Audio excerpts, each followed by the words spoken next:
Segunda carta a los Corintios, segunda carta a los Corintios, el capítulo 6, segunda de Corintios capítulo 6, versículo 14. No os unáis en yugo desigual con los incrédulos. No os unáis en yugo desigual con los incrédulos. Porque ¿qué compañerismo tiene la justicia con la injusticia? ¿Y qué comunión la luz con las tinieblas? ¿Y qué concordia Cristo con Belial? ¿O qué parte el creyente con el incrédulo? ¿Y qué acuerdo hay entre el templo de Dios y los ídolos? Porque vosotros sois el templo del Dios viviente. Como Dios dijo, habitaré y andaré entre ellos y seré su Dios y ellos serán mi pueblo. Hasta ahí la lectura de la palabra del Señor.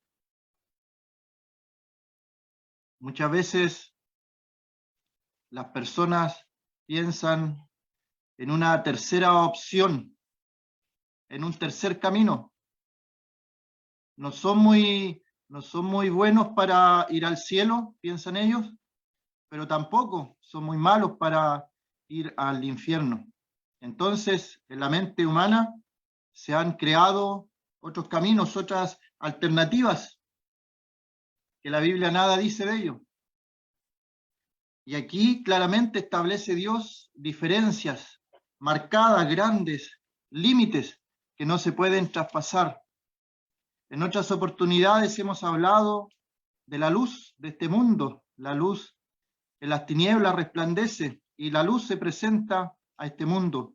El Señor Jesucristo, cual la luz del mundo, vino a este mundo para dar claridad, para poner las cosas en evidencia.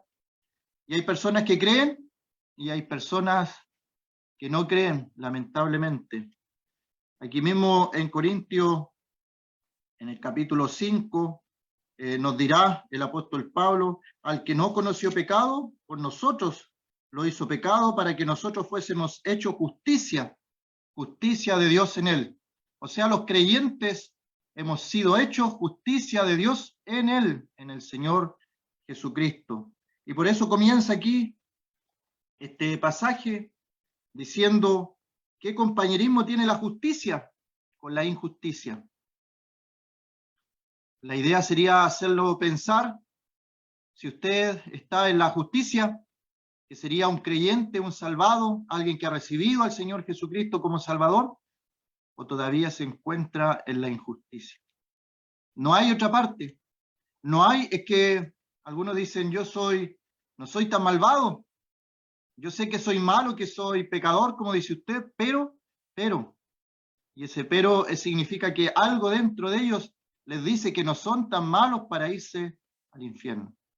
Pero la Escritura muestra aquí, si no estamos en la justicia de Dios, que es ser salvado, ser creyente, haber creído en el Señor como Salvador personal, entonces se encuentra en la injusticia. Y la justicia con la injusticia no tiene, como dice aquí, compañerismo. No puede tener compañerismo. Hay una diferencia. Si usted no logra ver la diferencia en su vida con la vida de un creyente, puede haber un conflicto también. Tal vez usted mira a su alrededor, ve a personas que se dicen que son cristianas y no encuentra diferencias con la vida que usted lleva. Tal vez esté en presencia de un cristiano carnal o un cristiano que no está en obediencia total al Señor. Tal vez ha sido salvado por la sangre del Señor, ha sido limpiada su alma de sus pecados, ha recibido el perdón, pero tal vez está en desobediencia. O tal vez la otra posibilidad es que esté en presencia de un falso creyente, alguien que ha creído en vano, alguien que ha profesado y ha dicho creer con su boca, pero en realidad en su corazón no ha habido ningún cambio y todavía se encuentra en la injusticia. Porque, como vemos aquí, si no hay compañerismo de la justicia con la injusticia es porque hay diferencias hay diferencia de vida, hay diferencia de pensamiento, hay diferencia de costumbres. Se debe notar en todo orden de cosas la vida de un creyente que está en la justicia y la vida de un inconverso que está en la injusticia. Y por eso Pablo dice que compañerismo puede haber entonces entre la justicia y la injusticia. Y para dejarlo más claro todavía aún, Pablo dirá, ¿qué comunión la luz con las tinieblas? Aquí ya va algo más profundo la palabra comunión.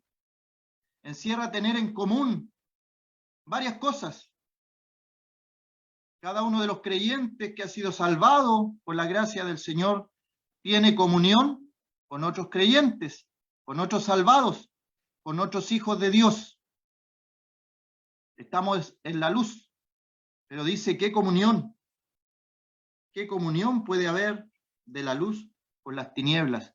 Y la respuesta es ninguna. No hay comunión. Así como no hay compañerismo entre la justicia, entre los que han sido salvados y los que han sido perdonados por el Señor, no hay compañerismo.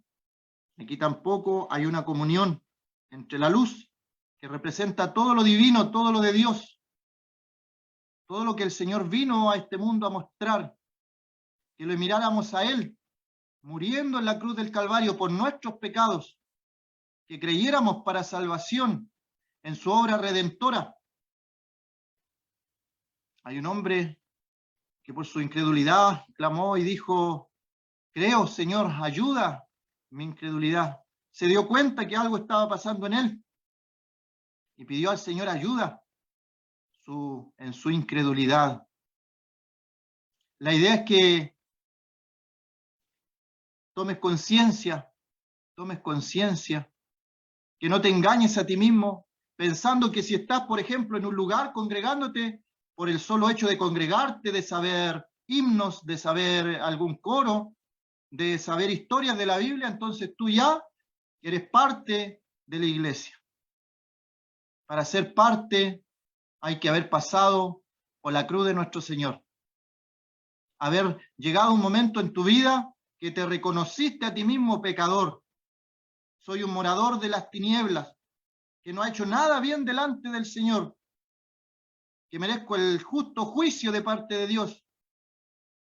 Pero recibo la salvación del Señor. Recibo el regalo de la salvación. Recibo la potestad de ser hechos, de ser llamados hijos de Dios. Y eso pasa en el momento que uno se encuentra con el Señor. Es un encuentro único que el creyente sabe aquel momento. Algunos no se acuerdan de la fecha exacta, pero se acuerdan aquel momento en que, entendiendo el mensaje de salvación, creyeron y tomaron por fe lo que el Señor les estaba ofreciendo. No se trata de cumplir los estatutos de una congregación o, como dicen algunos, de repetir una oración. Yo repetí la oración después del pastor, me dijo un joven, repetí la oración. ¿Cómo es eso de repetir la oración? Bueno, él llamó al frente y dijo, todos los que quieran recibir a Cristo, repitan esta oración después de mí. ¿Lo vemos eso en la Escritura? Siempre la Escritura habla de fe, de creer, de creer. El que cree, el que en él cree, es salvado, es redimido, es perdonado. Y el que rehúsa creer, no verá la vida, sino que la ira de Dios está sobre él. Siempre en la Escritura hay dos posturas, no hay una tercera postura. Hay justicia o hay injusticia. Hay luz en tu vida o hay oscuridad en tu vida. Tal vez eres hijo de creyente, tal vez eres hijo de creyente o familiar de algún creyente o toda tu familia es creyente y tu vida tal vez es buena delante de los ojos de los hombres, pero aún así necesitas salvación. En la Escritura vemos personas buenas. Ahí vemos, por ejemplo, a Cornelio. Vemos, por ejemplo, a María, la madre de nuestro Señor Jesús, también ella se consideró a sí mismo que necesitaba un Salvador. ¿Has mirado la bajeza de tu sierva?, dice María. José de Arimatea, un hombre bueno también, necesitaba salvación. Y Juan 3 nos habla de Nicodemo, un hombre religioso, bueno, conocedor de las Escrituras y necesitaba salvación. ¿Se trata de estar en la luz o de estar en las tinieblas? ¿Se trata de tener justicia o de estar todavía en la injusticia, sin el Señor? Y luego dice entonces el versículo 15, y qué concordia Cristo con Belial. Belial nos habla de todo aquello que no es Dios, toda aquella cosa que tú pones tu mirada. Algunos han puesto su mirada en la brujería, en las cartas, en la psicología, en lo que ofrece la nueva era, los políticos y tantas cosas. Belial este Dios, un Dios que no era Dios. Dice, qué concordia Cristo con Belial. Esto es lo que muchas personas no entienden. Son simpatizantes del cristianismo. Entonces piensan que por ser simpatizantes del cristianismo, estar de acuerdo con lo que se predica, entonces dicen, sí, yo soy cristiano, a mí me gusta cuando predican, encuentro bonitos los mensajes, me gusta cuando cantan, incluso me sé algunos himnos, pero ¿ha recibido en algún momento al Señor como su Salvador personal? No sus papás, ni sus tíos, ni sus familiares, sino usted, en algún momento determinado de su vida, ha pasado de las tinieblas a la luz admirable de nuestro Señor. Ha pasado de la injusticia a hacer justicia de Dios a través de nuestro Señor Jesucristo. ¿Tiene al Señor Jesucristo en su vida? Porque si no es así, entonces está en el ámbito, si no estamos en el ámbito de la luz, estamos en el ámbito de las tinieblas. Si no estamos con la justicia, estamos con la injusticia. Y si no estamos con Cristo, como dice allí, si alguno está en Cristo, nueva criatura es, las cosas viejas pasaron, y aquí todas son hechas nuevas, estar en Cristo. Si no estamos en Cristo, estamos entonces con Belial, símbolo y figura de todo lo que no es Dios. ¿Qué le parece esto, amigo, amiga? ¿Se ha enfrentado a esta realidad?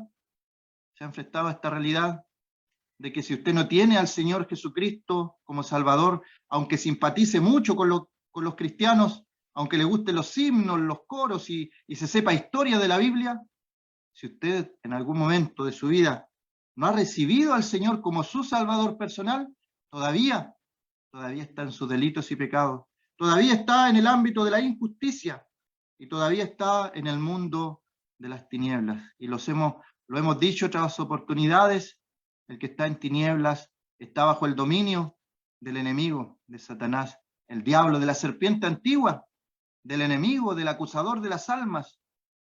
El diablo es real, el diablo es real. ¿Cuánta gente se burla y piensa que es un ser mitológico o es para meter miedo a la gente, temor de ese personaje, pero es real? El Señor habla de él como el enemigo de las almas, como el acusador de los hermanos, como el que acecha, está acechando, buscando a quien devorar, como león rugiente. Es el príncipe de la potestad del aire, es real. Y sus huestes de maldad también son reales. Efesios capítulo 6 nos dice, no tenemos lucha contra carne ni sangre, sino contra huestes espirituales de maldad. El mundo de las tinieblas es más real de lo que muchas veces nosotros mismos pensamos es real. Lo podemos ver en las manifestaciones de esta sociedad. Es real ese mundo. ¿No te gustaría estar en el mundo del Señor, de la luz, de la justicia? Que el Señor Jesucristo sea tu Salvador y que con seguridad tú puedas decir, el Señor es mi Salvador. Yo creo en el Señor Jesucristo como mi Salvador personal. Creo que Él ha pagado mis pecados en la cruz del Calvario. Le he recibido como mi Salvador. Él ha perdonado mis pecados.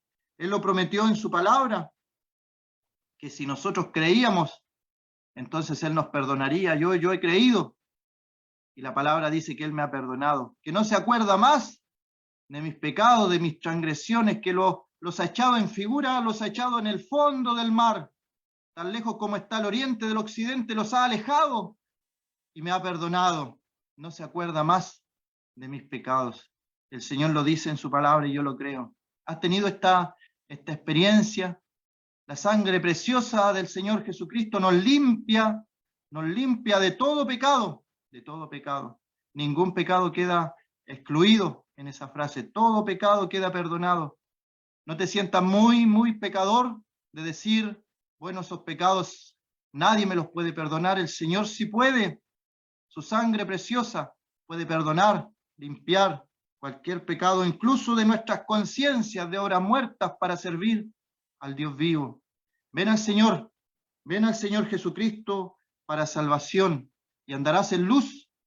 Será justicia de Dios en la persona del Señor Jesucristo. Cree en el Señor Jesucristo y serás salvo. Que el Señor bendiga su palabra.